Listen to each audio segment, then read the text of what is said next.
Bumubomba pa eh.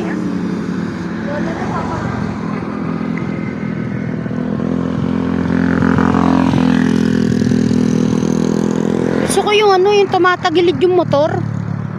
Ang kulang na lang eh, babagsak na siya. Uy, dito nagmotor sila ano, Janilyn Mercado, tsaka Dennis Trillo.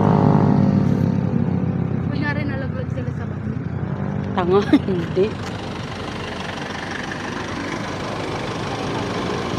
Ano po? Nanay kayo. Doon pa po, diretso pa po, opo.